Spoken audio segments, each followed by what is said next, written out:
ఆచార్య అనుభవం ఏదైతే ఉందో ఒక గుడ్ ఎక్స్పీరియన్స్ ఉంది, అట్లాగే ఒక బాధ కలిగించే ఎక్స్పీరియన్స్ కూడా ఉంది. అంటే మీకు జనం మీ చూడలేకపోవడం, మీరు చేసిన క్యారెక్టర్ని చూడలేకపోవడం అనేది ఒక బాధ కలిగించే విషయం.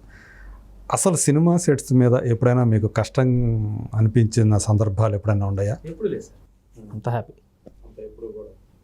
ఎప్పుడు హ్యాపీ. సో ఇప్పటి వరకు మీరు చేసిన వాటిలో మీకు బాగా మనసుకి సంతృప్తినిచ్చిన పాత్రలు వచ్చాయని అనుకుంటున్నారా? ఎక్సెప్ట్ కంచరపాలెం. మీరు ప్రియమణి గారి మూవీ చూస్తే బామకల బాగా ఎంజాయ్ చేశాను సార్. టైగర్ నాగేశ్వర రవి అన్నీతో మంచి ఎక్స్పీరియన్స్ రవి గారితో. రామస్వామి క్యారెక్టర్ రామస్వామి అని ఒక క్యారెక్టర్ చేశారు కదా, దీంట్లో ఏమో టక్ జగదీష్ లేనిది మీ పేరు రాంబుజ్జి. దాని తర్వాత చేసిన సినిమా ఏంటి ఉంది, రామస్వామి అనే క్యారెక్టర్ కూడా మీరు చేసినట్టు గుర్తు. భామా కలాపంలో క్యారెక్టర్ అది డానియల్ బాబు సార్, పాస్టర్. అవును సార్. తర్వాత కనబడట్లేదు అనే సినిమాలో సిఏ విక్టర్ రాజు పోలీస్ క్యారెక్టర్, అదొక డిఫరెంట్గా ఉంటుంది క్యారెక్టర్ కదా అది. సిఏ విక్టర్ రాజు ఆడు కవ్వించే కన్నిపిల్లు ఉంటే కాటేసే కామాంధుడు ఆడు. ఆ క్యారెక్టర్ ఇది Bhamakalapam Daniel Babu character is total different sir. నేను చేసిన అన్ని క్యారెక్టర్ అది కొంచెం different mannerism, different style of acting. దాని కొంచెం ప్రిపేర్ అవ్వడం. నేను తర్వాత ఆఫ్టర్ కేర్ ఆఫ్ కంచరపాలెం కొంచెం మూవీస్ తర్వాత నేను వేరే యాక్టింగ్ కోర్స్కి వెళ్ళడం జరిగింది. అదే ఇంటర్నేషనల్ కోర్స్ సార్ అది. ఆ కోర్సులో టిప్స్ అవన్నీ దీనికి నేను అప్లికేబుల్ చేయడం ఈ బామకలపంలో డానియల్ బాబు క్యారెక్టర్. సో అట్లా అది వర్కౌట్ అయింది సార్ క్యారెక్టర్. నేను బాగా సినిమా కూడా చేశారు కదా అది మిషన్ ఇంపాసిబుల్. అవును, అందులో అదే అబ్బాయి అవును సార్, అవునవును సార్, అందులో ఒకటి ఫాదర్ నేను. సో ఇప్పుడు దాకా మీరు ఒక 25-30 చేసి ఉంటారా సినిమాలు? సో ఇప్పుడు అంటే గేమ్ చేంజర్ మాట్లాడుకున్నాం, ఇంకా ఏమేమి చేస్తున్నారు? ఇప్పుడు మన నిహారిక ప్రొడక్షన్లో కమిటీ కొరాల సినిమా, అందులో ఒక మంచి క్యారెక్టర్ చేశాను సార్ నేను. సాటిస్ఫాక్షన్ ఆ క్యారెక్టర్. రిలీజ్ దగ్గరికి ఉంది, మంచి సినిమా అవుతుంది. అదొక Malayalam making of. Actually Malayalam వాళ్ళు చెప్పాడంట ఆ క్యారెక్టర్ ఆ సినిమాని. వాళ్ళు ఓకే అంటే లేదు, మలయాళం లాంటి సినిమాలు కూడా తెలుగులో కూడా చేయొచ్చు అని చెప్పి వాడు తెలుగులో ట్రై చేస్తే చాలా ట్రావెలింగ్ చేసి లాస్ట్కి నిహారిక గారి సినిమాలో ఓకే చేసి ఆ మేకింగ్ ఆఫ్ స్టైల్ అంతా కూడా కొంచెం మలయాళం తమిళ ఫ్లేవర్లో ఉంటుంది. బాగా చేశాడు సార్, చాలా బాగా చేశాడు డైరెక్టర్. అంత కొత్తడు పిల్లోడు అమ్మ ఏంటి చూస్తుంటే టక్ టక్ టక్ టక్ కొడుతుంది, అందరినీ హ్యాండిల్ చేస్తున్నాడు, ఇచ్చేస్తున్నాడు. డల్లింగ్ ఇది ఎలాగొద్దు అలా చేద్దాం, అలాగొద్దు లేదా అవుట్పుట్ చూసేసరికి అరే భలే చేసావు డల్లింగ్ అని అనిపించింది. బాగా చేశాడు సార్. అందులో నేను కూడా ఒక మంచి క్యారెక్టర్ చేశాను నేను. ఆ ఛానల్కి మళ్ళీ ఎమోషన్ టచ్ చేసే క్యారెక్టర్ అది. ఓకే, అంటే ఏమైనా అందులో హీరోకో హీరోయిన్కో ఫాదర్ క్యారెక్టరా లేకపోతే అట్లా ఏదన్నా అలా చెప్పేస్తే ఆయన నన్ను కొట్టేశారు సార్.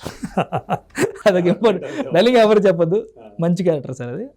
ఇది గడ్డంతో ఏముంటుందా ఇది అందులోది సార్, ఈ గెటప్ దాంట్లోదే. ఆఫ్టర్ దట్ నేను ఇప్పుడు మళ్ళీ అదొక ఫిల్మ్ చేశాను సార్. ఇప్పుడు రీసెంట్గా విజయ్ దేవరకొండ గారి ఫిల్మ్ అవుట్ అవుతుంది, గౌతమ్ తిన్నూర్ గారిది. సో దానికి కూడా సేమ్ లుక్. అండ్ సైమల్టేనియస్గా బచ్చల మళ్ళీ చేస్తున్నాను సార్, అలా నరేష్ గారిది. సో నిన్న ఈరోజు ఇవాళ నిన్న వచ్చింది దాని బచ్చల మళ్ళీ పోస్టర్ వచ్చింది, సుబ్బు గారిది బచ్చల మళ్ళీ చేస్తున్నాను సార్. అది ప్రజెంట్ అవుతుంది సార్. నాది ఒక చిన్న ఇండివిజువల్ ఒక మెయిన్ లీడ్గా చిన్న ప్రాజెక్ట్ ఒకటి జరిగింది. అంటే మెయిన్ లీడ్ మీన్స్ అది ఒక హీరో క్యారెక్టర్ కాదు సార్, కథకి ఒక పాత్ర, ప్రధాన పాత్ర సినిమాలో. అంటే మీ చుట్టూ నడిచే సినిమానా? హీరో అని నేను చెప్పుకోలేను కానీ బట్ అది లీడ్ క్యారెక్టర్. అదొక సినిమా జరిగింది, అది పోస్ట్ నడుస్తుంది. ఇంకొక సినిమా ఈ మన విజయ్ గారి గెటప్ అంతా అయిన తర్వాత అదొక మెయిన్ లీడ్గా ఒక సినిమా ఉంది సార్, అది అగ్రిమెంట్ అయింది. విజయ్ గారు అదే మన విజయ్ దేవరకొండ గారి సినిమా. ఇప్పుడు గౌతమ్ గారి సినిమా అయిన తర్వాత ఈ లుక్ మారిన తర్వాత ఆ సినిమా దాన్ని కొంచెం అగ్రిమెంట్ అయితే చేసిన కానీ షూట్లోకి వెళ్ళాలన్నమాట. అది కొంచెం డిఫరెంట్ కైండ్ ఆఫ్ లుక్లో కొంచెం యాక్టింగ్ బేస్ ఉన్న పర్ఫార్మెన్స్ బేస్తో కూడిన ఒక క్యారెక్టర్. సినిమాకి అదే ప్రధాన పాత్ర. ఇప్పుడు లీడ్ యాక్టర్గా 2 సినిమాలు అయితే. 2 సినిమా, ఫస్ట్ ఒకటి అయింది సార్, సెకండ్ది ఓకే అయింది. ఏ సార్ పోస్ట్ నడుస్తుంది సార్, అది ఇంకా పోస్ట్ కంప్లీట్ అయిన తర్వాత అది అనౌన్స్మెంట్ ఉంటుంది. ఓకే, షూట్ అయితే అయిపోయింది. నైస్. ఓకే, ఇంకొకటి చెయ్యాలి. ఇది అయిపోయిన తర్వాత చిన్న చేంజెస్ ఉన్నాయి. సో మొత్తానికి ఇప్పుడు మీరు ప్రధాన పాత్రధారిగా కూడా మారారనమాట అయితే. చేశాను సార్. వస్తున్నాయా అవకాశాలు వస్తున్నాయా? వస్తున్నాయి కానీ బట్ నేను వెరీ సెలెక్టివ్. క్యారెక్టర్సే నాకు ఫోకస్ అంతా క్యారెక్టర్స్ మీదే. మంచి సినిమాలు చేయాలి, పెద్ద సినిమాలు చేయాలి, మంచి పాత్రలు చేయాలి, దీని మీద ప్రజెంట్ ఫోకస్ అయితే ఉంది. సో దాని తర్వాత ఇది అంతే సార్. సో ఇప్పుడు ఎలా అనిపిస్తుంది మీకు? అంటే మీ ప్రయాణం అంతా కూడా మీకు సాటిస్ఫాక్షన్ ఇచ్చిందా మీకు అంతా కూడా? జాబ్గా సార్, కళ అంటే నాకు బాగా ఇష్టం. So I'm so happy. మీరు వచ్చిన తక్కువ టైంలోనే పాండమిక్ వచ్చింది కదా, అప్పుడు ఏమైనా కొంచెం ఇబ్బంది పడ్డారా ఆ టైంలో? అప్పుడు ఉద్యోగం మానేశారు కదా? మానేశాను సార్, మానేసా. బట్ ఇబ్బంది పడ్డాను సార్. యాక్చువల్లీ నాకు కోవిడ్ టైంలో బాగానే ఇబ్బంది పడ్డాను అందరిలాగానే. But problems are not per. అంటే మిగతా వాళ్ళు అంటే కొంచెం సీనియర్స్ అయితే వాళ్ళు ఆల్రెడీ ఎస్టాబ్లిష్ అయి ఉంటారు ఉంటుంది కాబట్టి. నేను అప్పటికి ఇంట్లోనే ఉండడం అంటే నాతో కంపేర్ చేసుకుంటే మా ఏరియాలో అందరూ ఇబ్బంది పడుతున్నారు. సో వాళ్ళు నేను ఒక ఇక్కడికి వచ్చేసారు, ఇంకా రాలేదుగా? ఇంకా ఊళ్ళోనే కంచరపాలెంలో ఉండారా? వైజాగ్. సో ఇంటికి వెళ్ళిపోవాలి కదా సార్, కోవిడ్ టైంలో ఇంటికి వెళ్ళిపోయాను నేను. నేను హైదరాబాద్లో స్టే చేసేవాడిని, బట్ కోవిడ్ టైంలో ఇంకా సింగిల్గా ఉండేవాళ్ళు అప్పటికి. ఇప్పుడు నేను హైదరాబాద్లో సింగిలే సార్, ఫ్యామిలీ అంతా వైజాగే స్టిల్. ఎందుకని అట్లా? ఎందుకని అట్లా అంటే సార్ ఇంకా అదే ఇప్పుడు ఒక వరుసగా సినిమాలు చేస్తున్నారు. ఏమో సార్, నేను అంతా అవుట్డోర్ చేస్తున్నాను. హైదరాబాద్లో కూడా పర్మనెంట్గా ఉండేది, అవుట్డోర్ వస్తే అవుట్డోర్ వెళ్ళిపోవాలి. సో వాళ్ళకి బాగా ఇష్టమైన ఏరియా వైజాగ్. సో మా వైఫ్ వాళ్ళని తీసుకురావాలని ఉంది కానీ బట్ మా పేరెంట్స్ మళ్ళీ వాళ్ళు ఇక్కడికి వచ్చి ఉండలేరు. బాబు స్కూల్ వాళ్ళని కూడా అమ్మా నాన్న కూడా ఇక్కడికి తీసుకొని రావాల్సి వస్తుంది. ఇప్పుడు వాళ్ళంతా కలిసే ఉంటారు అక్కడ? అంతా కలిసి ఉంటా, మీ ఫ్యామిలీ అంతా కూడా. ఓకే. సో అందు గురించి ప్రస్తుతానికి అయితే అక్కడే ఉన్నాను. నేనేమో సార్ ఒక నైట్ ఫ్లైట్ ఎక్కితే గంటలో వచ్చేస్తాను. ఓకే. కానీ ఇక్కడ అనుకోండి హైదరాబాద్లో మీరు సాయంత్రం అయిపోయిన తర్వాత ప్యాకప్ అయిపోయిన తర్వాత ఇంటికి వెళ్ళచ్చు. ఇప్పుడు అవకాశం లేదుగా హైదరాబాద్లో. ఎన్ని రోజులు ఉంటే అన్ని రోజులు దూరంగా ఉండాల్సిందే కదా? ఎందుకంటే సార్ అదే ఎన్ని రోజులు ఉంటే అన్ని రోజులు దూరంగా ఉండాల్సింది, మరి తప్పదు సార్. బట్ నేను మ్యాక్స్ 2 కవర్ చేస్తాను సార్. నాకు పెద్ద దూరం ఏం కాదు సార్ వైజాగ్ అన్నది. నాకు మ్యాక్సిమం ఇక్కడ ఉంటాను నేను. షూట్స్ అండ్ మీటింగ్స్ అవన్నీ ఉంటాయి. ఒక 3-4 days 1 week గ్యాప్ వస్తుంది అనుకోండి, చలో వైజాగ్ వెళ్ళడం, మళ్ళీ ఏదైనా ఫోన్ వస్తే మళ్ళీ వెంటనే వచ్చాడు. గంట ప్రయాణం సార్. సో పవన్ కళ్యాణ్ గారు ఉప ముఖ్యమంత్రి గారు, ఆయన గురించి ఏం చెప్తారు? ఎందుకంటే ఆయన అంటే కూడా మీకు అభిమానం కదా? మామూలుగా కాదు సార్. చిరంజీవి గారు అంటే చిరంజీవి గారి కంటే ఎక్కువ పవన్ కళ్యాణ్ గారు అంటే హీరోస్గా పవన్ కళ్యాణ్ ఫ్యాన్స్. ఓకే. ఏం చెప్తారు ఆయన గురించి? అంటే ఆయన గెలిచాడు. Inspiration sir. పవన్ కళ్యాణ్ గారి కోసం ఏం చెప్పాలంటే, అంటే చాలా బుక్స్ కానీ వాటి మీద ఉన్న కవర్స్ కానీ హెడ్డింగ్స్ మనం చదువుతూ ఉంటాం. వివేకానంద గారు చెప్పిన ఒక మాట, కొటేషన్స్ ఉంటాయి. అలాగే రమణ మహర్షి గారు చెప్పిన కొన్ని కొటేషన్స్. ఇప్పుడు కళ్యాణ్ గారి కోసం చెప్పే కొటేషన్స్ చాలా ఉంటాయి, చాలామంది వస్తుంటాయి.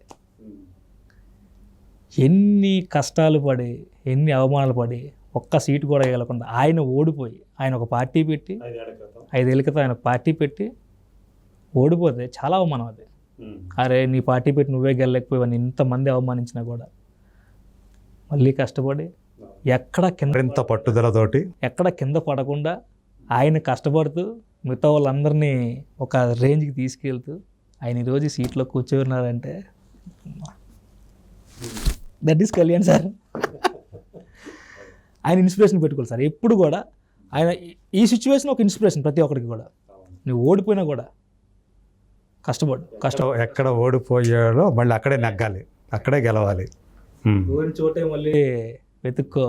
ఆయన ఒక్క క్రియేట్ చేశారు సార్. అది ట్రెండ్ని ఫాలో అవనబ్బా, ట్రెండ్ సృష్టిస్తాను కదా, ఆయన అలాగే సృష్టించారు ట్రెండ్ని. ఏంటి సార్ ఆయన మీద మీరు కూడా ఏమైనా ఒక కొటేషన్ ఏమైనా ఇస్తారా అంటున్నారు?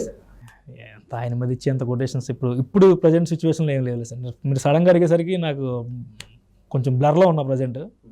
సో యాక్చువల్గా మీకు ఆయనతో కూడా కలిసి యాక్ట్ చేసే అవకాశం వచ్చినట్టు భీమలా నాయక్ చేసిన, అది కూడా క్యారెక్టర్ పోయింది. అది నా క్యారెక్టర్లో వేరే ఆర్టిస్ట్ రీప్లేస్ అయ్యారు. అది అప్పుడు పాండమిక్ టైమే కదా అది? ఆచార్య పాండమిక్ టైమ్ కాదు సార్. ఆచార్య 2 ఒకసారి నేను చేసినవి. ఈ షూట్కి వెళ్ళిన తర్వాత ఆ షూట్కి వెళ్ళేటోని. ఈ గ్యాప్లో ఫస్ట్ 1 day నేను కమిట్ అయ్యాను. కమిట్ అయిన తర్వాత ఒక 1 week డేట్స్ లేట్ అయిన తర్వాత భీమలా నాయక్ మళ్ళీ నేను మారిపోయాను. అట్లా ఆయనతో కూడా చిన్న ఎక్స్పీరియన్స్ అంటే చేసిండు. అంటే 2 సినిమాలు ఒకసారి చేసాను అనుకున్నాం కానీ 2 పోయాయి. అది కొంచెం ఏదైనా కొంచెం నొప్పి. బాగా నొప్పి సార్, పెద్ద నొప్పి. కానీ ఇంకేముంది, ఇంక చెప్తే ఇంక ఇవే చెప్పి. ఆయన కలిశారా అసలు మీరు అప్పుడు? కళ్యాణ్ గారితో ఒక సీన్ చేశాను సార్ నేను. ఓకే. ఎవరు అబ్బాయి మీ ప్లేస్లో వచ్చింది? ఎందుకు లేండి సార్, అదే ఆలోచిస్తున్నా, ఆయనతో కలిసి ఉన్న సీన్లో. అన్నీ చెప్పుకోకూడదండి, అట్లా జరిగింది అది. ఓకే. నాకన్నా బెటర్ అయ్యి ఉండొచ్చు ఆ కాస్ట్. సో నేను ఆ కాస్ట్కి సెట్ అవ్వకపోయి ఉండొచ్చు, అట్లా రీప్లేస్ చేసి ఆ పర్సన్ తీసుకోవడం, ఆ పర్సన్ చేయడం జరిగింది. అదే తర్వాత మీరు సినిమా రిలీజ్ అయిన తర్వాత చూసుంటారు అది. నేను కూడా బాగానే సెట్ అవుతుంది క్యారెక్టర్కి, మరి ఎందువల్ల చేంజ్ అయింది తెలియదని చెప్పి బాధపడ్డాను. అంటే కమ్యూనికేషన్ గ్యాప్ ఏమైనా వచ్చి ఉండొచ్చా? అదేం లేదు సార్, కాల్ షీట్లు అవి కూడా కాదు? అయ్యేం లేదు సార్, కాల్ షీట్లు దీన్ని ఫస్ట్. సో మొత్తానికి వాళ్ళు మనసు మార్చుకున్నారు అయితే? అంటే ఆ టైంలో కొంచెం కాస్ట్ బాగా చేంజ్ అయింది, కొంచెం టైం గ్యాప్ వచ్చింది సార్. బాగా గ్యాప్ వచ్చిన తర్వాత షిఫ్టింగ్స్, డిఓపి మారారు, మీలో మా టీం అంటే మాతో వర్క్ చేసిన చాలామంది యాక్టర్స్ మారిపోయారు. మరి ఏమైందో సడన్గా అన్ని టప్ చేంజెస్ అయ్యి, అలా అందులో నా చేంజెస్ ఒకటి. ఓకే. సో ఎందుకు జరిగింది అనేది మీకు తెలియదు, మీకు ఇన్ఫర్మేషన్ కూడా లేదా? లేదు సార్, నేను అడిగాను సార్ కొంచెం చేంజెస్ ఉన్నాయి, మళ్ళీ ఆ చేంజెస్ ఏదో సంథింగ్ ఏదో రీజన్ చెప్పారు. సరే, ఇది కూడా జీవితంలో ఒక భాగం అని నేను కొంచెం నేర్చుకుంటాను సార్. నాకు ఏది దెబ్బ తగిలింది కదని చెప్పి వెంటనే బాగా కాకపోతే అనుభవాలు వచ్చిన తర్వాత అయితే కొంచెం మనకి ఆ నొప్పి తక్కువగా ఉంటుంది. చాలా రియలైజేషన్స్ ఉంటుంది. ప్రతిదీ కూడా మన గుణపాఠమే సార్. ఏది జరిగినా మన మంచికే, సార్. ఏది జరిగినా ఖచ్చితంగా మన మంచికే.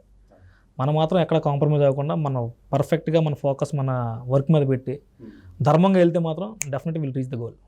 100% నేను గట్టిగా చెప్పగలను.